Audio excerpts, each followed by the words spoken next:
Well, you know, I feel more comfortable when I'm with skinheads. The way I shave my head, the reason why I wear boots is because I'm proud of who I am. Drink and fight. I mean, that's what, you know, being a skinhead is all about.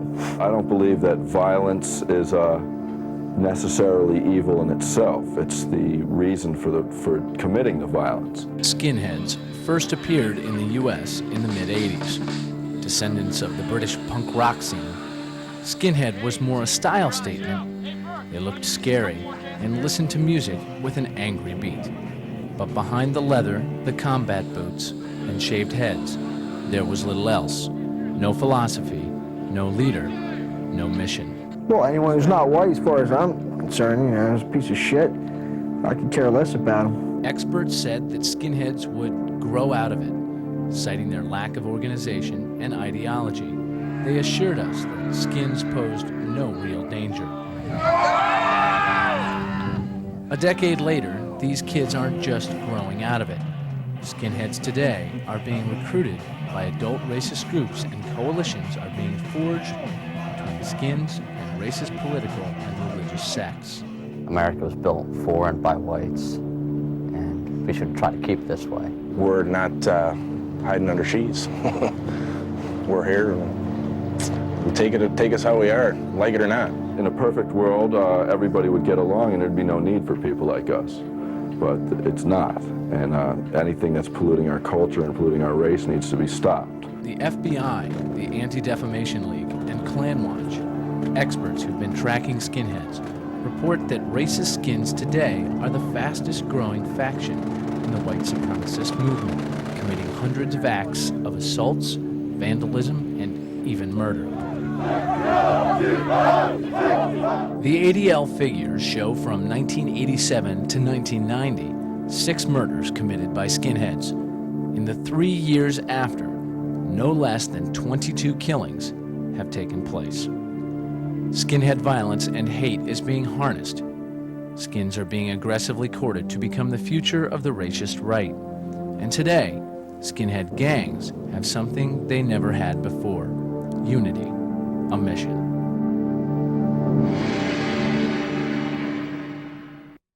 It's a quiet area. So if it can happen here, it can happen anywhere. If there is any kind of activity going on, right, this is a good place to hide it. Hate hides here, in pretty little communities like Salisbury Township, a suburb of Allentown, Pennsylvania. Yeah, the little guy, he was 11 years old, a little chunky, and I would watch out the window and I would see him go down the street with his backpack on and watch him go down to school. I heard that he was afraid that something was going to happen to him. 11-year-old Eric was scared of his own big brothers. His favorite aunt, Valerie, had recently moved out of the house, scared to death for her own life. When Aunt Valerie asked Eric how he was getting on with his brothers, the child confided in her, "You never know when you're going to die." Eric's mom was also scared of her own sons. They'd grown a lot bigger than her, both over 6 feet. The older, a hulking 245 pounds. And they developed a fascination with Nazi literature and skinhead dress. And then one day the boys came home with tattoos right across their foreheads. 3 weeks later, the Freeman parents and their youngest son Eric had been murdered. The weapons used were a baseball bat, a pickaxe handle, an exercise machine weight bar, and a common knife. 11-year-old Eric was murdered in his bed. The father, Dennis, was beaten with a bat, his skull cracked open. And the mother, her body left lying in the hallway, naked from the waist down, was stabbed and bitten. This is one of the most savage, brutal, cowardly acts of murder that I've seen in a while, and I've been involved in this for quite a while. In a tape recording played at the arraignment, David Freeman, ever cool and calm, explained the process. "My mom came downstairs, my brother took a knife and started stabbing her. I went upstairs and I was beating my dad in the face with a baseball bat and cut his throat. I went to my little brother and smashed his face in. 2 sons, a vicious murder. The lingering question still unanswered: why?" The answers may be found here at at the annual Aryan Festival in Oklahoma. It's really good to be here with the boys from Tulsa and the band. We hope you enjoy their music, and let's have a little white power here. White power. White power. Tom Metzger is at the epicenter of the campaign to harness skinhead hate. Metzger is the organizer of a series of so-called Aryan festivals nationwide. What should they do when they wake up? Become a skinhead, quit drugs, and get some pride in their race and get some pride in themselves. Maybe kick some ass once in a while? Yeah. Metzger was a Grand Dragon of the Ku Klux Klan and member of the John Birch Society. Feeling these parties were too soft, in '83, Metzger founded his own, more militant organization, White Aryan Resistance, WAR for short, to promote a racial separatist revolution in America. By the late '80s, Metzger had found the troops for his growing army, skinheads. Aimless and angry, he began to infuse them with ideology and a mission. Skinheads would make excellent urban guerrillas in a Cold War situation. Today, the White Aryan Resistance is mustering its foot soldiers, inviting skinheads into the fold and indoctrinating them with his racist rhetoric. And of course, Metzger would advertise, there's going to be plenty of beer there, kids, plenty of beer. He would have skinhead heavy metal bands come in and play this white power music. Tom Metzger's right-hand man, Johnny Lee Clary, another former KKK Grand Dragon. Hell the order! Spent years stoking the skinhead fire. What we're doing in White Aryan Resistance, we're going to the factory workers, we're going to the farmers, we're going to the truck drivers, we're going to the youth. That's why we've got such a fantastic skinhead organization. The skinheads are a group of young men and women that I wished was around when I was a teenager. We've got to center on the youth because the youth of today is going to decide what kind of nation that we live in tomorrow. Because I would have been one. I'd have been right there with them. You see, they've got racial pride. As Clary explains it, the Metzgers fuel the recruitment drives with the argument that affirmative action has destroyed white America. Metzger had a thing here in California called Aryan Woodstock every year, and then in Oklahoma he had Aryan Fest, and all these kids come and they're out there slam dancing, they're getting drunk, and then the Metzger has certain people which he would appoint. He would put them in charge of tilling the fields, and he would have them come up and befriend visitors to these meetings and begin to pat them on the back and say, hey, what do you think of this so far? Would you like to party like this all the time? I'll tell you what, we'd sure like to have you with us. And they say, see those rich kids, they drive a brand new car their parents bought for them, and you've never been given anything all your life. You'll never have a future. You can't go to college because you don't have a United Negro College Fund working for you, and you can't get a job because affirmative action gives all the jobs to the minorities in this country. So you're white, you've lost. The only way you're going to succeed in life and win and be anything is if you come with us and you join with us. We're going to have a white revolution in this country because that's the only solution. A central ingredient to skinhead lifestyle is music. Metzger knows that for these kids, propaganda spread through music is more potent than the spoken or written word. It's been a failure of the right wing, I know, for decades, not to get into the music business. With loud, live bands and slam dancing to the beat, Metzger works like a maestro, using racist music to arouse raw emotions. And so music that kids like and also has the racial message is perfect. And so very basically and with malice aforethought, I supported it wholeheartedly. In the first case of its kind, a civil court in Portland, Oregon drew a connection between skinhead violence and old-line racists, finding the Metzgers guilty of inciting violence and handing down a record $12.5 million judgment. No longer could skinheads be considered leaderless or disorganized. Things had changed. You got to be willing to do what has to be done, and if you have to go down or go to the prison for it, you have to do it. But talk is not going to win the war. For the Metzgers, the adoption of leaderless skinheads, infusing them with a mission and a message, is hardly an accidental occurrence. They're attractive to me because they are generally the sons and daughters of white middle class, in most cases, sometimes white poor. This is a generation that's been, in a lot of ways, sort of been a throwaway generation, while their parents many times were liberals and afraid to make waves and into PC. These kids were getting beaten up in school by non-white gangs and so forth. He points to people like Ashley Brown, who epitomize his vision. Here it is, the ADL Special Report on the Evil Neo-Nazi Skinheads. This is the 1990 status report put out by your favorite spy group and mine, the ADL. Ashley Brown is the perfect model for Tom Metzger's new Skinhead. Are based in Claremont, where we are now. The gang, which consists of 5 hardcore members and another 10 less active members, has been quiet in recent months. They are led by Ashley Brown. I'm not prepared to be a 65-year-old racist and just saying, geez, everything's gone to hell in a handbasket. I play to win. I want to win. I want to see success. With his hair grown out and his tattoos hidden under long-sleeve shirts, Ashley Brown no longer looks like a skinhead. I'm a white activist, I'm a student, and I'm a businessman, in that order. Don't be fooled. Brown hasn't rejected his racist past. We're kind of upgrading a little bit. We're going to have a cover with a picture on it. Brown puts out his own mailer, The Vanguard, a sophisticated, high-tech newsletter for the next generation of skinheads. And so this is the cover for the next one.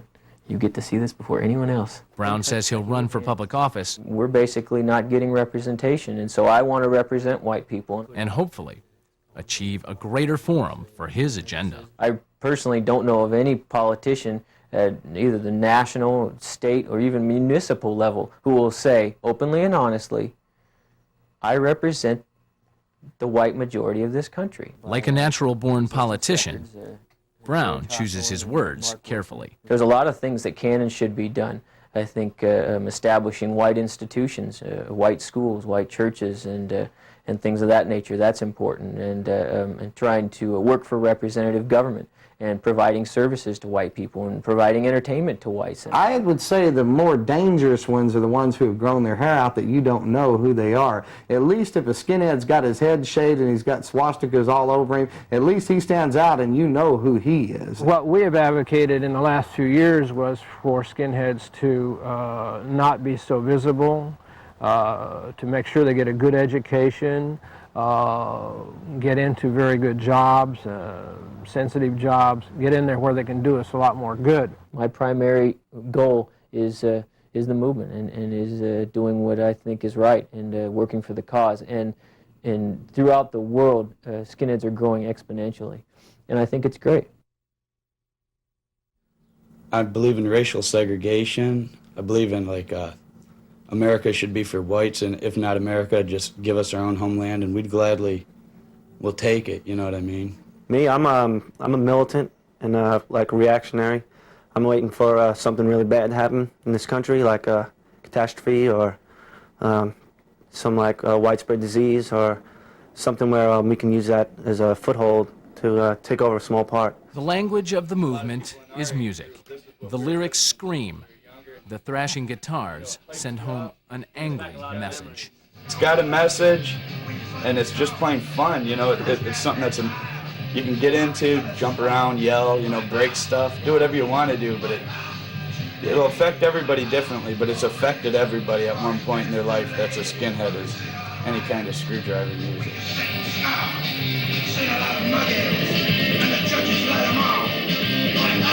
But no longer is this an underground movement. It's manufactured, packaged, and distributed from places as pleasant as this Detroit suburb, Oak Park, Michigan.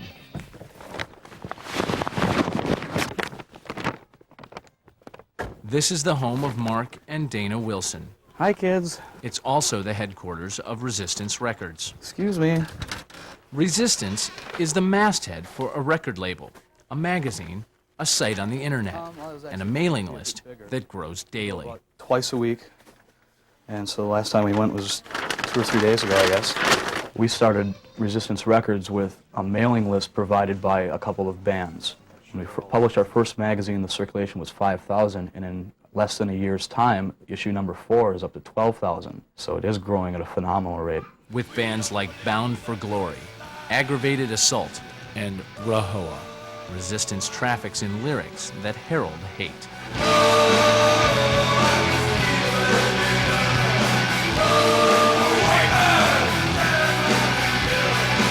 We're trying to promote the general issue, and once enough people are convinced that the general idea of racial separatism is good, it's very easy then to sit down with members of the black community, sit down with members of the white community, and say, here's the problems our society faces, and this is a viable solution, racial separatism.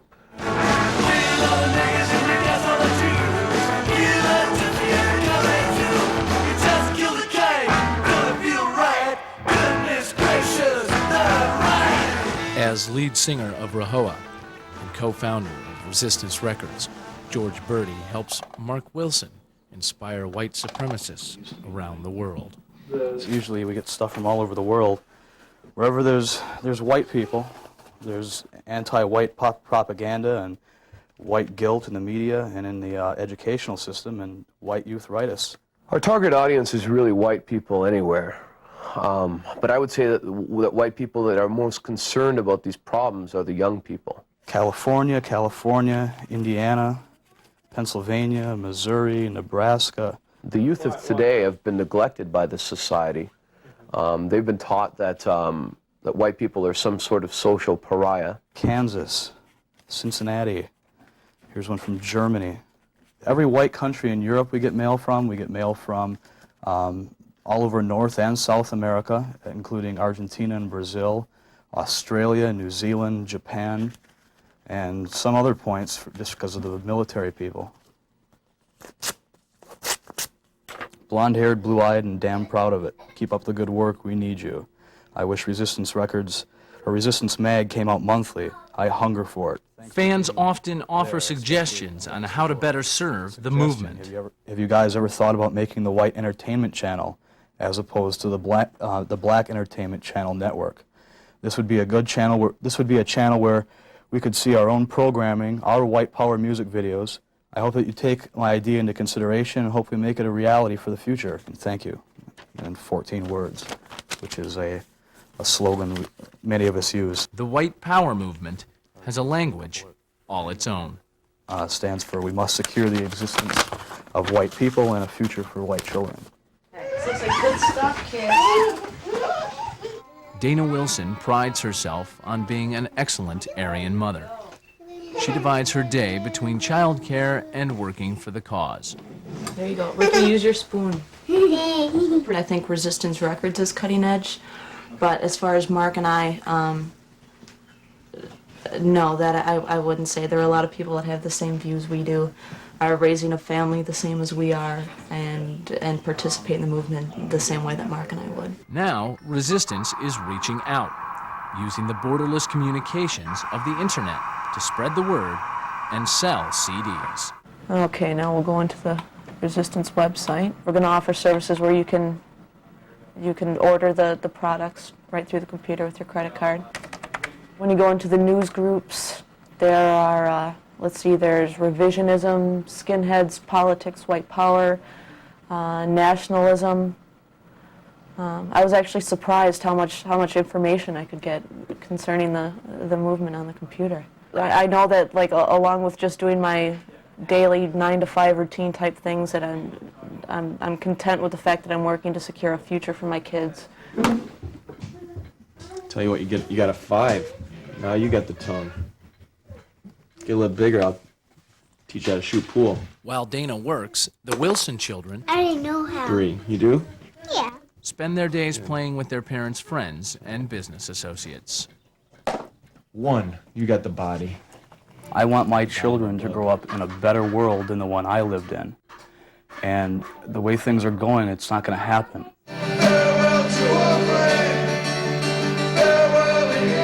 Resistance Records recently organized a tribute concert in Racine, Wisconsin.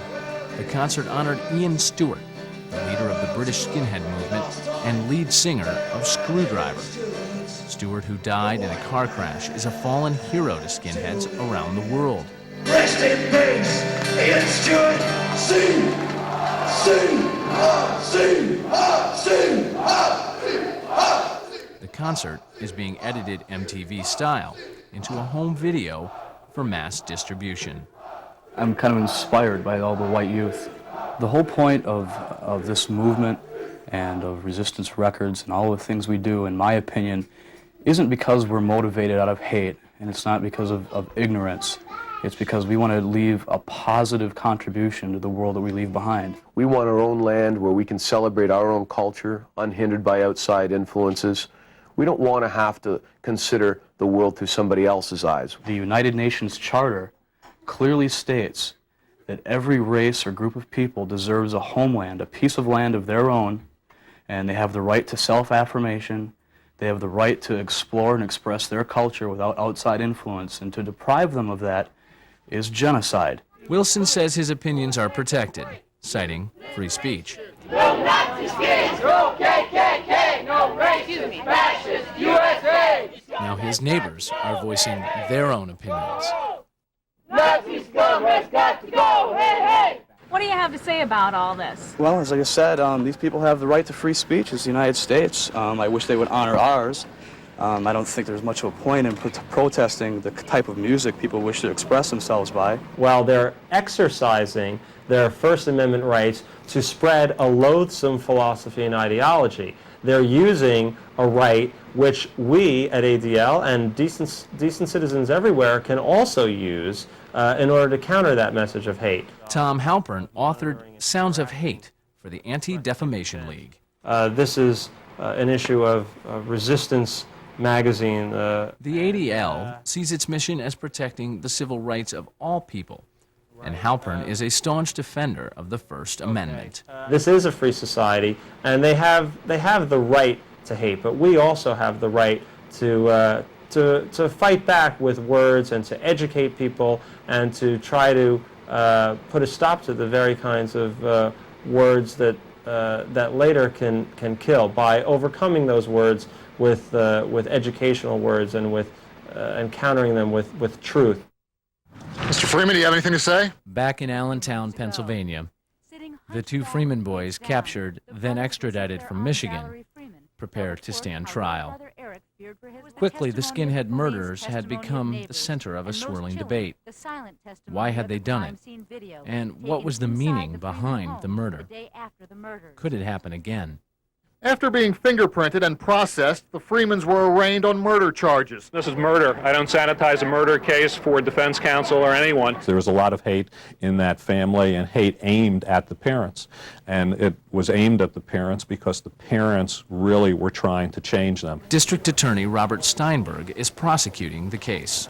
They tried counseling, they were in placements, they tried everything that you can possibly imagine, but ultimately what they should have done is kick them out of the house. I think that would have happened, but they ran out of time. One of the people contacted by the troubled parents before their death was Ann Van Dyke, who tracks skinheads for the Pennsylvania Human Relations Commission. Van Dyke believes that the Freeman murders are a symptom of a larger problem. The concern is about the recruitment of young people into the hate movement. Barry Morrison, director of the ADL for Eastern Pennsylvania, met with Mrs. Freeman once. Freeman killings, to us, say that hatred and bigotry are not isolated phenomena. The hate movement in America historically has been adults. Now more and more it is focusing on sucking young people into the hate movement. News of the Freeman murders shocked neighbors for miles around. Among them, Marcia Heinrich. Here's her jacket. She used to have I think there was like an Iron Cross or something on it. The Freeman murders forced Heinrich to ask disturbing questions. Her daughter Emily was a skinhead as well. Was Emily just going through a teenage phase, or was it something much more dangerous? Steve gave this to her. I remember when she got it, she was so thrilled. We'd been away somewhere, and he left it hanging on the back door. This one is pretty recent, and this is Emily. Emily was just 16 when she moved out of the house and onto a nearby compound run by a radical white supremacist. Should we go sit under a tree? You think that you know your child. I said that I was never afraid of her, but on the other hand, you know, you just don't know. You know, I wore big black boots, and I had my flight jacket. It had swastika patch, an upside-down American flag, and a Confederate flag on it. You think that they would never do something like that, but then I guess you just,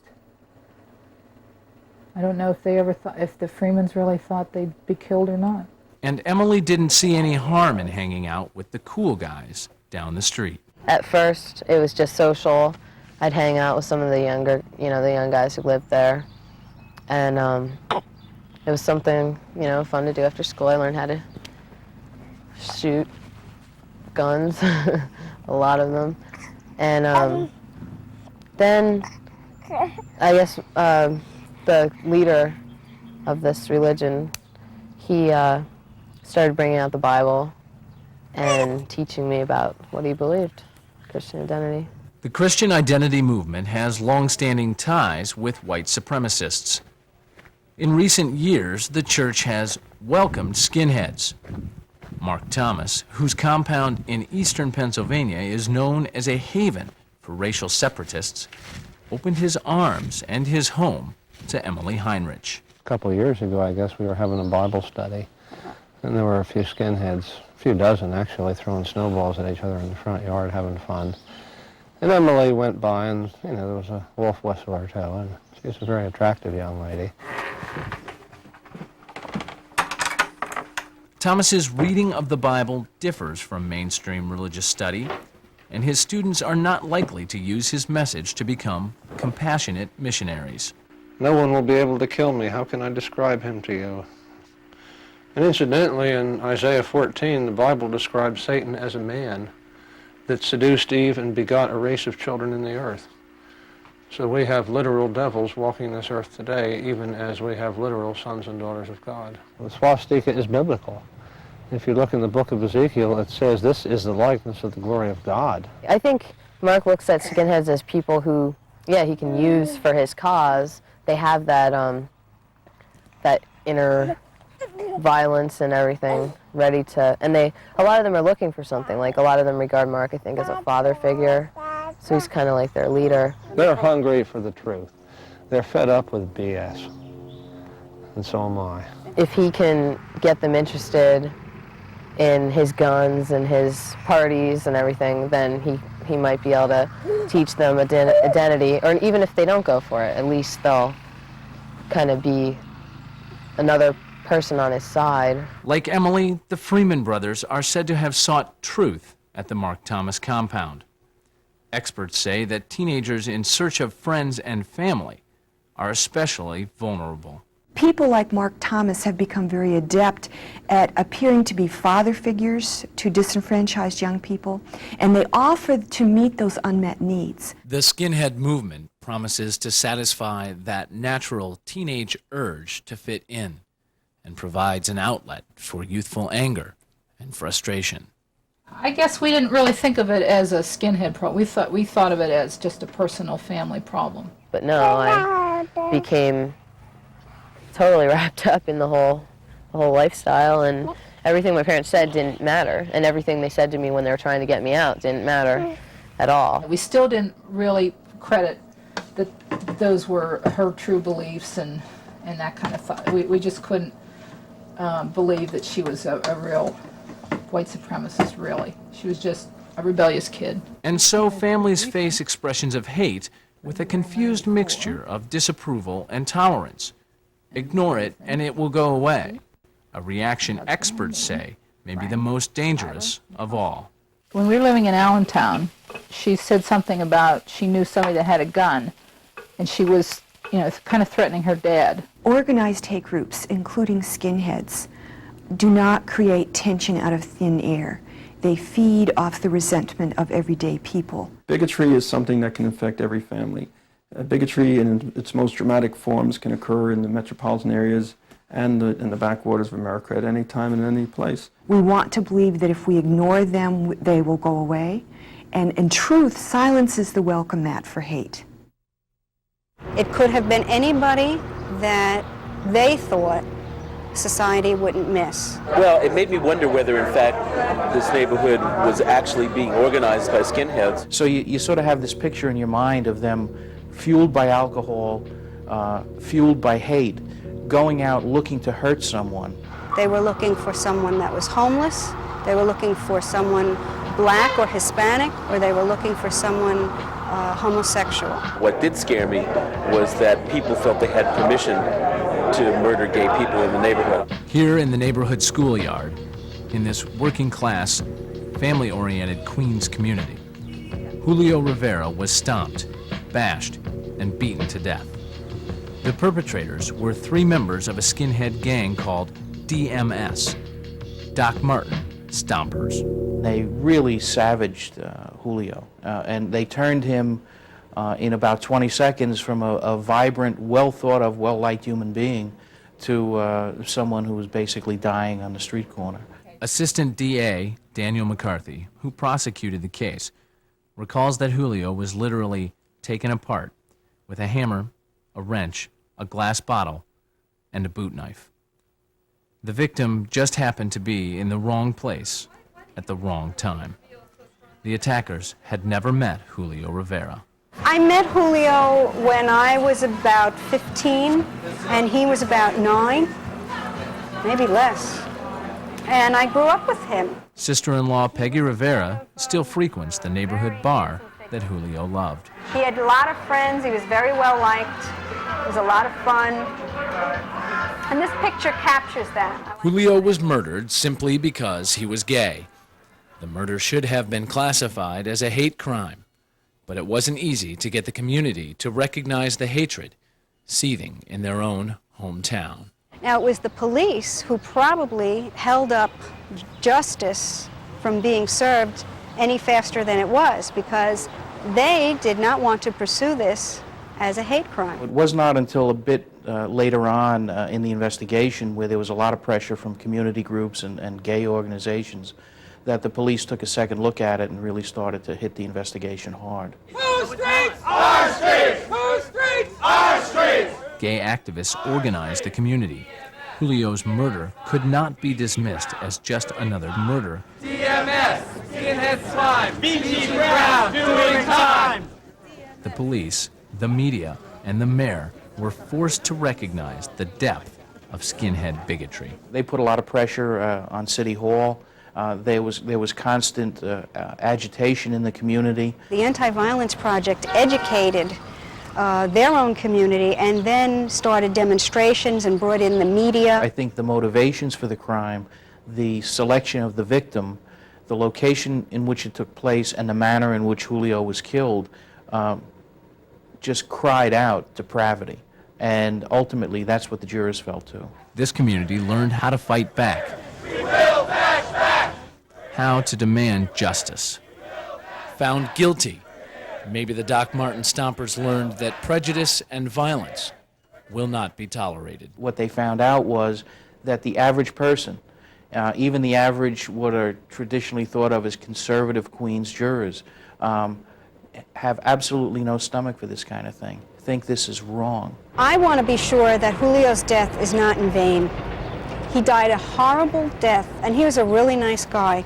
For the friends and family of Julio Rivera, community activism forced the police to act only after his death. But within law enforcement, experts now argue that more has to be done to stop skinheads before they kill. 6636 County, 6636. Hate crime statistics place New Jersey as the #1 haven for skinheads. It is also home to law enforcement's acknowledged skinhead expert, Detective Lewis Jordan. For example, you see the Celtic cross, which is here. You see the term Sikh Heil, and it is not uncommon to see that skinheads, again, are leaving their trademark and their mark in places where they need to be. I mean, here you have SH for skinhead, and then you have SS, which is skinhead security, once again.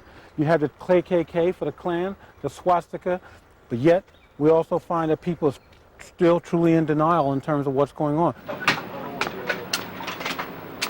Jordan's expertise is reading what he calls the street newspaper, the language of tattoos and graffiti. And here we see clearly in white power, he's telling you to look up. Skinhead hieroglyphics that mark gang territory, identify political or religious affiliation, and boast of crimes committed. Well, this tells me that we're talking about a neo-Nazi skinhead, we see the spider web, which alludes to the fact that a skinhead has been involved in some type of a homicide, at least participated in a homicide. Jordan keeps tabs. He notices as local skinheads add another tattoo to the tableau. Okay. It's an essential part of his intelligence gathering. Clearly, the spider web on the elbow, again, alluding to the fact that this skinhead has, at least to his knowledge, has admitted to engaging in some form of a homicide or a severe aggravated assault, which we know for a fact he has engaged in. Seen through Jordan's eyes, tattoos like the ones we saw earlier on Tom and Lars are symbols filled with real meaning. And of course, you have the skinhead who is saying to the African Americans, go back to where you came from. Those who can't get on the boat, go ahead and swim. So this tells us there's a lot of things that need to go on here in terms of education, educating this community and raising the conscious awareness of this community in terms of what's going on. We have to deal with it. Denial will not make this go away. Denial will make this increase and will bring all types of other folk, such as what we've seen, for example, out in Bethlehem, Pennsylvania, out in the Allentown area. That is what we see when we go through denial. This is just regular skinhead music with, about fighting and drinking. America guarantees citizens the right to free speech, to say what they please. So here you got Bound for Glory. Fight goes on. This is like some of the newest stuff out. Berserker. To express differing ideas. What do we have here? Oh, Nordic Thunder. That's a good one, I recommend. And Rahowa. Even if the ideas are repugnant to others. They're nice, good kids, you know. Clean-cut American kids. I always looked at us as kind of being like the white blood cells of the white race. I mean, when the body has a sickness, the white blood cells come out and attack it. That's what skinheads were. We were a natural, instinctual reaction of the white race. We've got to promote ideas that I believe are the basic family values and the basic concept of pride that the average white American feels. I think Hitler was somewhat liberal. I would have been more ruthless. There is hope for the next generation. Not all children who are recruited into the hate movement are doomed to be lifelong converts. Emily Heinrich was able to break free. What you got in your nose? But only after she found herself pregnant. The baby's father, a hardcore skinhead. It was like a cold splash water. I just had to leave and get my own life back on track. And then this new little life. Here, some peach cobbler. No? It's too cold, huh? Nice face. Some of them think they're going to die for a cause, definitely. Some of them talk about overthrowing the government. Others talk about like the race war that's going to come, that they think they have to start. Now, Emily Heinrich is discovering her own voice. They probably still think I'll come back, and there's no way. I guess I just look at it as another chapter in my life. I think I learned a lot from the experience, and I guess I'm glad I get the opportunity to kind of inform people about them. Hell the order! Today, Tom Metzger's former right hand, Johnny Lee Clary, is preaching a different gospel. I realize that some of our members are racist. Some of our members hold those type of philosophies. I kept hearing things, talk of extermination. I kept hearing talk about how to gas the Jews and how to murder the blacks and things like that. I couldn't seem to go along with that. And he thinks Metzger should be held responsible for teaching hate to young people. If there was a law in this country that said Metzger can be held responsible for what he's taught them children and he has to do jail time, Metzger would be doing probably 5,000 years in the penitentiary with no choice of parole. Clary is trying to even the score by turning in his hate-mongering for a pastor's pulpit. And it's plain and simple. Let me give you the old Johnny Lee version. This is 1 Johnny Lee 7:10. If you lie down with dogs, you're going to get up with fleas. And if you lie down with skinheads, and if you lie down with paramilitary haters, and you lie down with Ku Klux Klansmen, you're going to get up with hate, baby. According to the ADL, the number and severity of skinhead crimes is on the rise, ranking them today as the most vicious of all white supremacist groups. They've been responsible for well over 30 murders in the last several years in this country, and they have replaced even the Ku Klux Klan, I would say, as the most violent segment of the white supremacist movement in the U.S. Skinheads are uniformly brutal and violent. This is not the first time that skinheads have murdered one of their own. Skinheads have killed an 83-year-old grandmother in the course of a robbery. Skinheads in this state have buried a dog up to its neck and put firecrackers in its mouth. There are two phenomena that's going on. One is that skinheads are becoming more difficult to recognize because they are changing their uniform and growing their hair. But the other is that we are trying hard to ignore their presence and their impact and their message because we don't want them to be there. We may not be able to silence the skinheads until their taunts turn to crimes. What's scary right now is more the fact that the lunatic fringe is coming off the fringes and they're becoming more mainstream, and that's something that we have to watch out for. But beyond their immediate victims, there is another reason to take the skinhead threat very seriously. Youth are often used to do the dirty work of the adult racist movement. Nationwide, we are seeing that the Aryan Nation movement and the Christian identity movement, and the Christian identity movement is the religious arm of the Aryan Nation movement, so they're really one. But nationwide, we are seeing an increasing emphasis on the recruitment of youth. And the damage they do is done to the very fabric of American society. Their penchant for violence, their lack of discipline, make them a very sinister and very unwelcome presence on the American scene today. We look at skinheads as young people who have fallen through our safety net.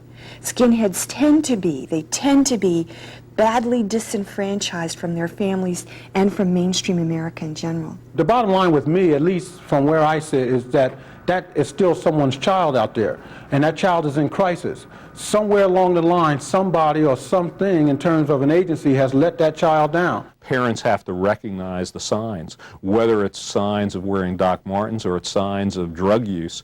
Parents have to pay attention. In this fast-paced society, oftentimes parents are too busy to pay attention to the signs. And if they don't, then they could face this situation. Skinheads are a different form of hatred and prejudice, which has been a feature of American life as long as we've been a country. And they are a very colorful way. They're a very dramatic statement about prejudice and hate. They manage to get our attention, and that's fortunate because it helps to keep our sights on prejudice so that we will be more likely to not take it, look at it casually, and to be more likely to redouble efforts to respond to it and keep it in check.